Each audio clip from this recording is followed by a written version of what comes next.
One day after Berlusconi's court appearance, the lower house is voting to pass the immunity bill. Berlusconi's attorneys are present to vote on the bill. The debate has dragged on all day, as more than 70 amendments are considered, a stalling tactic of the opposition. Outside, a crowd is gathering to protest the bill's passage.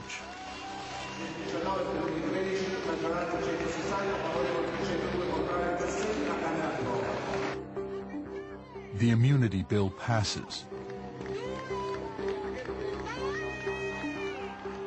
It applies to any crimes committed before or during Berlusconi's public service. The balloons, to represent equality before the law, are released into the Rome sky.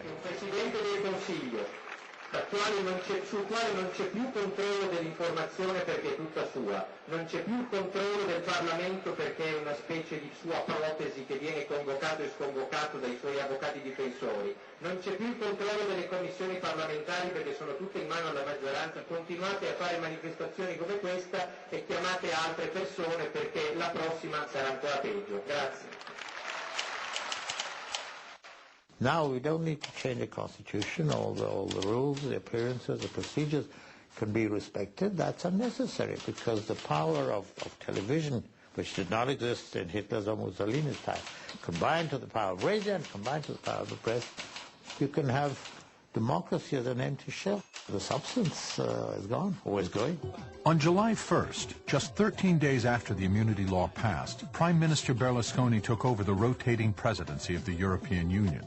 At first, his charm seemed to be winning over his audience. But just 24 hours into his presidency, a German member of the European Parliament questioned his conflicts of interest and the immunity law, and the honeymoon was over. So che in Italia c'è un produttore che sta montando un film sui campi di concentramento nazisti. La suggerirò per il ruolo di Capò.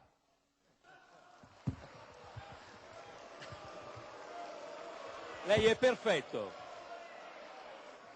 Se questa è la forma di democrazia che intendete usare per chiudere le parole del Presidente del Consiglio europeo, sembrate turisti della democrazia, dei turisti della democrazia.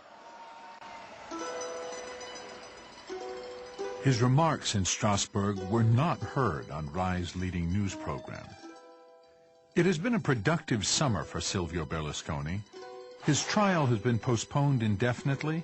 He's immune from further prosecution. This month, The Economist magazine challenged Berlusconi again to defend himself against a long list of unanswered questions about his financial and political past. Alexander Stilla, thank you for joining us. Thanks for having me. Let's talk about Berlusconi's power over the TV. Directly or indirectly, he controls 90% of the TV in Italy. But if you're an Italian sitting in Italy watching television, do you get objective news? Do you learn about the truth about the Italian economy, Italian politics? Well, to give you an idea, I mean, if this matters during election coverage, and I think we all appreciate how important that is. If you if you watch one of Berlusconi's channels, the anchorman on one of his channels wept with joy when Berlusconi was elected on air. I've watched programs in which he's just literally insulted the political opposition, called them liars, called them enemies, called them communists, called them all sorts of things. I saw his main political adversary was given a little soundbite in which he was portrayed at a fish market talking about how to cook fish instead of talking about the political issues of the day. You know, that may seem laughable to many people, and many Italians will tell you, oh, I actually watched that for amusement.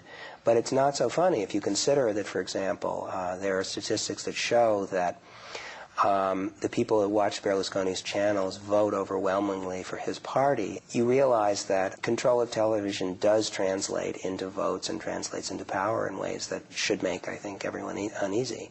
Well, let's talk about the specific charges of corruption and bribery that have been made against Berlusconi. Do you think the average Italian regards these charges as outrageous, or do they somehow come to expect business leaders to bribe the taxman, for example, to avoid paying taxes? Well, I think it's true that one reason why there's been a high level of toleration for Berlusconi and his legal problems is that many Italians do skirt the law, in many cases feel they're forced to skirt the law by excessive regulation. There are something like 70,000 or 90,000 laws in Italy and only 5,000 in France or Germany. Tax laws. Just laws in general. Their life is very regulated. But I think that what many Italians don't know, because it hasn't been publicized, is that the kind of bribery and the kind of corner cutting that Berlusconi and his company has done is on an entirely different scale. That's not being reported to the Italian people in detail. It is reported, but it's, for example, never explained on TV. So that, for example, what you'll get on TV is Berlusconi or one of his lawyers saying, "This is outrageous. They've invented an entire case based on no evidence." And then a journalist doesn't intervene and say, actually, the evidence is this. And there are two ways of looking at this case. You only get, he's been accused of bribing a judge, a contradiction of that charge by saying it's invented, and no independent analysis of what the facts are. Do you regard the newspapers, as opposed to the television, as free in Italy? And haven't they been some of the primary critics of Berlusconi? Well, they have, but it's interesting. Berlusconi doesn't much worry about newspapers that are, or magazines that are sort of clearly on the left. He knows that their readers will never vote for him. Where Berlusconi has dedicated his attention are in the print media that have a broad mainstream centrist readership. Like we saw in the film. The Corriere della Sera is the prime example. La Stampa, the newspaper of Turin, is the other. They are big centrists. It's like the Washington Post and the New York Times here in Italy. And he has been able to exercise a lot of indirect control of those papers. But can't you read in Corriere della Sera today, tomorrow, next week, strong criticism of Berlusconi? You would think that that would happen in any in a naturally free press, and that has not happened in Italy. So that as a result, the average sort of center voter doesn't quite know what to believe. I think actually, if they examine them closely, they'd be quite shocked. Well, we found that very interesting in the film, that you had his lawyers, his very own lawyers in his trial, going back as parliamentarians to change the laws to his advantage. Could that happen in any other country, or is that pretty unique to Italy? Maybe somewhere in South America, but I'm not aware of it happening in any advanced democracy. It's a very, very anomalous and peculiar situation. They literally would spend 2 or 3 days a week in Milan defending Berlusconi in their black lawyerly robes, and then fly back to Rome and then rewrite the laws that would then short-circuit the very trials in which he was a defendant. And that happens in all sorts of areas, including business areas, economic legislation. How much do you think the Berlusconi model is playing out in other parts of the world? Well, I think the thing that makes Berlusconi a really interesting, important figure is that he crystallizes in a very dramatic way problems and issues that exist in all modern democracies now, in every society, including ours.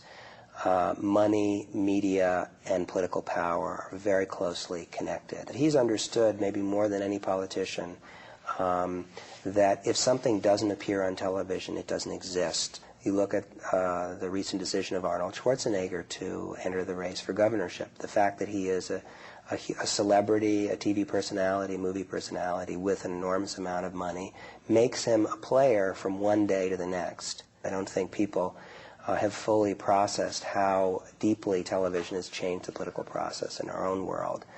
Political parties have become vestiges of what they were, and individuals in large amounts of money can leapfrog over that process. In Italy, it exists in a much kind of neuter and cruder way, but I think people everywhere in this country as well have a very dismaying feeling that politics is going over their heads, is being decided by wealthy interests that don't take them into consideration, and are bending the legislative process in their own behalf. People get used to that and say, well, if they can do that in Italy, then what's the big deal if I do it to a lesser degree here in France or in England or in this country? And so I think it's setting precedents that are unhealthy for democracy.